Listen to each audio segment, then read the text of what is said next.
Navegação, Ciência e Arte, Aldineu Pires Miggins. Capítulo 14, Navegação Radar. Nós vamos estudar o radar de pulsos, que é esse normalmente o tipo de radar empregado na navegação marítima. Para os navios mercantes, utiliza-se apenas o radar de navegação, cujas principais finalidades são a obtenção das linhas de posição. O radar de pulsos determina a distância de um alvo medindo o tempo para que um pulso de energia emitido vá até o alvo, reflita e retorne. O radar de navegação emite ondas de frequência muito elevada e de duração extremamente curta. Os pulsos transmitidos pela antena do radar formam um feixe, que é bastante estreito no plano horizontal e pode ser bem mais largo no plano vertical, como mostra o diagrama. A antena normalmente é de forma parabólica, gira no sentido horário. A marcação do alvo é determinada pela orientação da antena no instante de recepção do feixe por ele refletido. No curto intervalo que o pulso radar vai até o alvo e volta, a antena praticamente não muda de posição. A velocidade do pulso é muito maior, a velocidade da luz. As características de um sistema radar. O livro elenca 5 itens, parâmetros muito importantes, comumente utilizados para a descrição de um sistema radar. Começar pela frequência, a frequência da portadora no radar marítimo são a banda S e X, a faixa de frequência UHF, SHF. A frequência de repetição dos impulsos, de quanto em quanto tempo o radar emite um pulso radar. A largura do pulso, a quantidade de energia que o pulso carrega e o tempo que ele fica sendo transmitido. A velocidade de rotação da antena, a velocidade angular da antena. E finalmente a largura do feixe, no plano horizontal e no plano vertical. Vamos estudar cada um desses parâmetros. Começar pela frequência da portadora, é a frequência na qual a energia é gerada. Os principais fatores que influenciam na seleção dessa frequência são a direcionalidade do feixe e o alcance a ser obtido.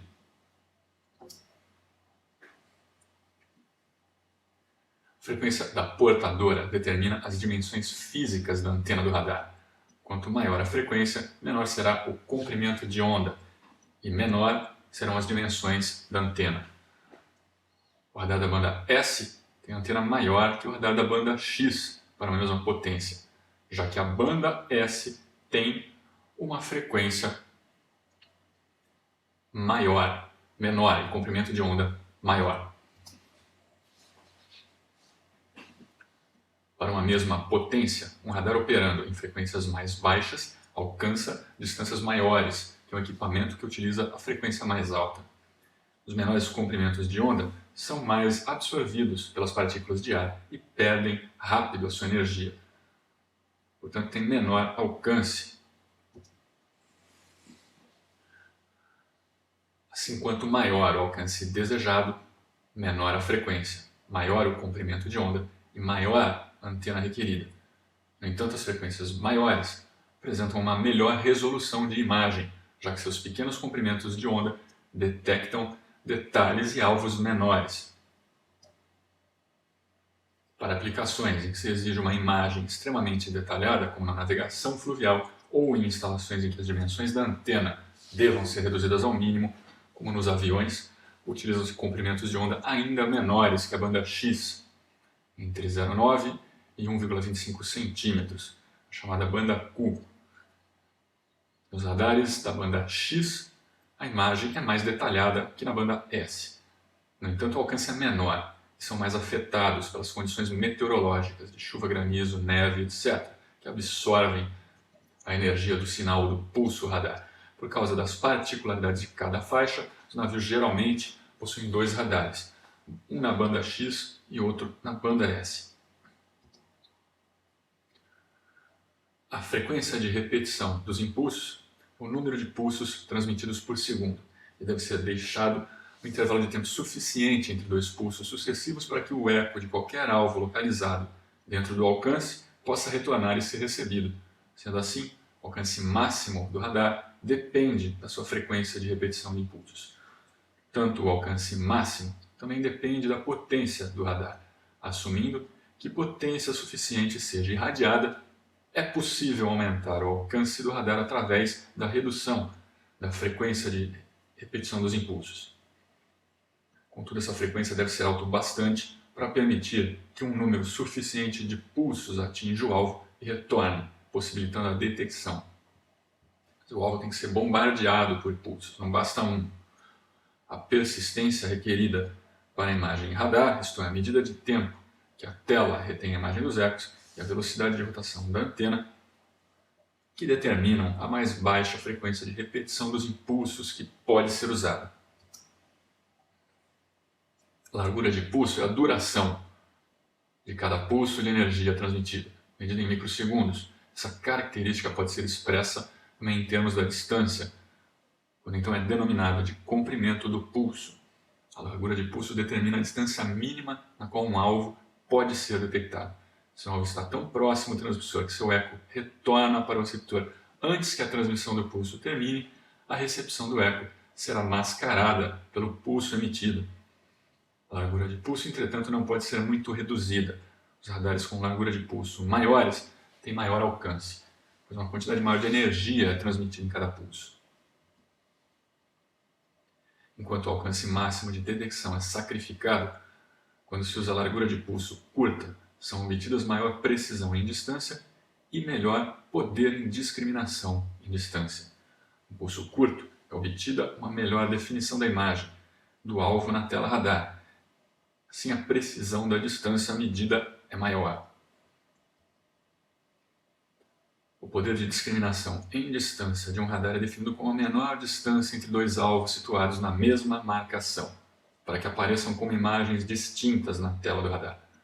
O poder de discriminação em distância do radar é igual a metade do comprimento de pulso, largura expressa em termos de distância. Caso dois alvos na mesma marcação estejam situados a uma distância menor que o seu poder de discriminação em distância, seus ecos aparecerão no indicador como uma única imagem alongada, como se vê na figura abaixo à direita. Velocidade de rotação da antena. É necessário que o alvo seja atingido por um número suficiente de pulsos transmitidos para permitir a detecção. Dessa forma, a detecção aumenta com a redução da velocidade de rotação, pois assim um número maior de pulsos irá atingir o alvo. Com uma frequência de repetição alta, a antena pode girar rápido, sem que isso diminua o número de pulsos que atinge o alvo. Nos radares de navegação, a velocidade de rotação normalmente é inferior a 60 RPM. Antenas convencionais giram mecanicamente, mas existem também antenas estacionárias, phased arrays, nas quais o feixe gira eletronicamente. A largura do feixe, o feixe de ondas eletromagnéticas emitido por um radar de navegação, tem uma largura muito estreita no plano horizontal. Pode ser bem mais largo no plano vertical. O diagrama polar horizontal de radiação de um feixe tem o aspecto mostrado ao lado, com um lóbulo principal e lóbulos secundários, radiados principalmente devido às limitações no tamanho e forma da antena. A largura do feixe no plano horizontal geralmente da ordem de 1 a 2 graus nos navios. Já no plano vertical, essa largura está entre 15 e 30 graus. A abertura ou largura do feixe que vai definir o poder de discriminação e marcação do radar. Esse poder de discriminação é a diferença mínima em marcação para que dois alvos situados na mesma distância apareçam como imagens distintas na tela. O valor angular do poder de discriminação em marcação é igual à largura do feixe no plano horizontal. Também podemos expressar esse poder de discriminação em uma medida linear para uma dada distância do alvo. Para uma antena de determinado tamanho, larguras de feixes menores são obtidas com comprimentos de ondas mais curtos, frequências mais altas. Para um dado comprimento de onda, larguras de feixes mais estreitas são obtidas com o uso de antenas maiores.